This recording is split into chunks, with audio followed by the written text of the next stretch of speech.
So you got that leg, that's experience coming into play. Never dealt with that kind of before, you just run on instinct. These guys know now that they stick that leg out across the finish like that's what's going to bring the championship. And Saxon Panton, rightfully so, is pumped up because he may have just done what he needed to do to join the older brother Scott in the top 10 for the rest of the weekend.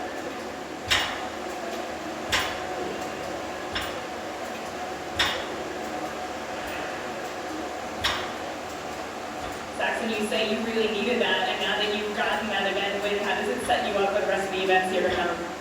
It sets me up with a lot of confidence going into the rest of the events. What's it like for you to be out here with your brother sharing the floor, especially knowing that eliminations are coming and so are every point counts? It's amazing that, that's how it is during training sessions when we get together and, competition's all the way on. Congratulations. Thank you. Saxon Panton, 100 points. Now the question is, did he do enough to get himself up into the top 10? He came in with 287 points.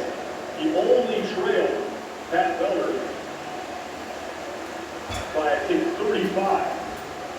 So there's a good chance that Saxon Panton moves into the top 10. Well, Pat Beller's there. That's another big question.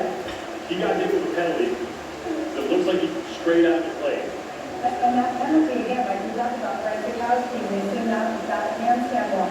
These are mistakes that you just cannot make at this point in the game, because it's going to cost you your weekend. We're going to take a quick break, get ourselves collected after that excitement. We'll be right back to recap everything that's gone down so far here on the Road Iron Games from 2019 Reebok Project.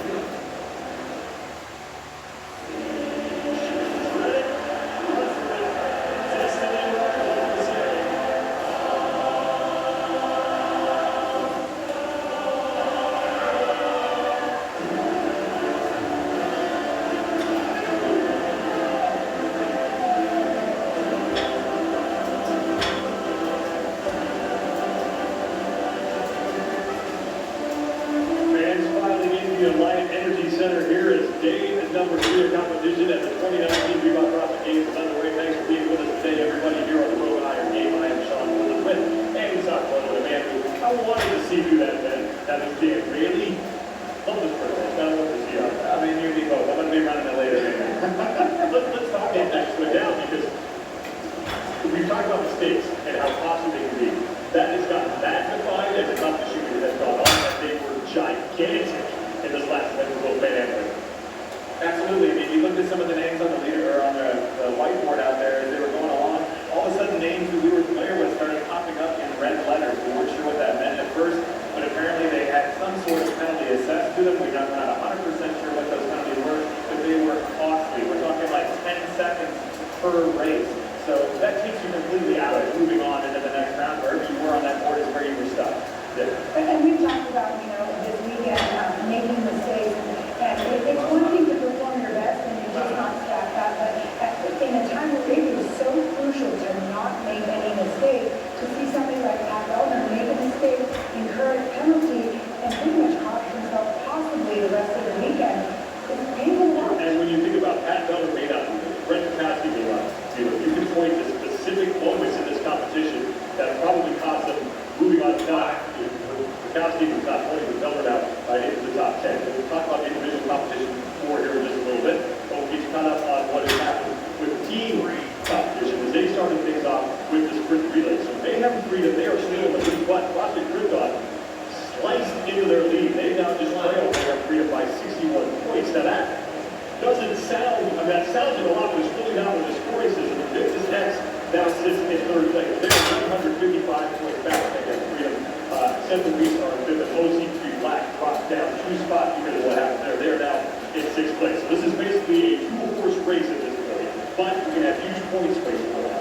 But since we may have freedom to CrossFit Krypton now for the rest of the weekend, it's going to be a fun battle to watch. But CrossFit Krypton, so impressive in that last event. The offshoot even was quick, but they had the right order of athletes picked out to help them to get those 100 points. Absolutely. You can see in the final event, they put Alex Smith in the right position. He had somebody just in front of him. You had that little bit of rabbit to chase.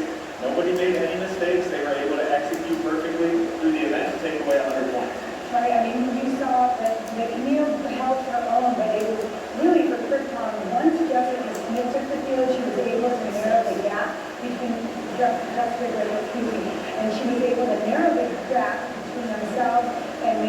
freedom. And then once Alex Smith was shot out of that cannon, he finished so beautifully on the event. And, you know, yesterday we were talking a little bit about the fact that Mayhem might not be catchable if they're trying to have to run their own race. But they're catchable. Look what's happening on the men's side of competition right now, something that we did not think was possible.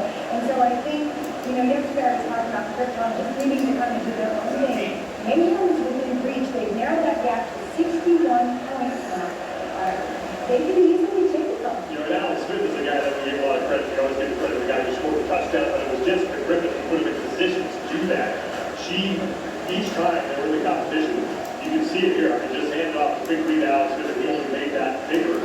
When he hit, you know, that was a strategy that worked for them. Jessica Griffin was doing as much good work as Alex Smith was.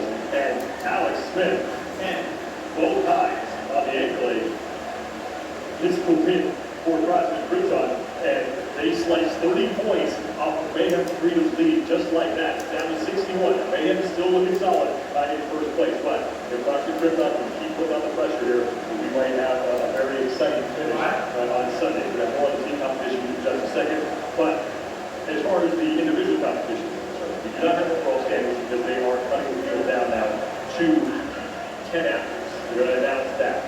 On the women's side of things, here's some names you take a look at who are potentially not going to be advancing in the competition. You got Catherine Davis' daughter, Annie Thor's daughter, Sarah Seaman's daughter, Laurel Horvath, and Sam Grace. And coming into this competition, if I had told you that just one of those names wasn't named, you would have said I'm crazy and I should probably let someone else do this job. Who's the most shocking of what I just said to you on that list? Because to me, it is still Sarah Seaman's daughter. I mean, I would have to actually go with Catherine Davis' daughter, just for being a past champion. She's been there. She knows what it takes to win and succeed and be on the top of that podium. Very well trained as well, but I'm shocked. Like, I look at the names again, like you mentioned, and for somebody who has that much experience, been a two-time champ, definitely did not expect her to not make it into the top 10, right? I mean, if you make it into the top 10, so 4th, 5th, 6th, like I'm thinking she had a little bit of an off year, but definitely not a name that we were going to say she's not going to even move on to Sunday. Right, I mean, we were talking about the second back-to-back female champion, somebody that we easily saw being the first repeat champion, not making it past the first event of the third day. That's just kind of mind-blowing. I mean, the fact that there's 3 past champions in this conversation, and then the rookie of the year is Laura Horvath last year, and Sarah Seaman's daughter, one woman that we thought might have the chance to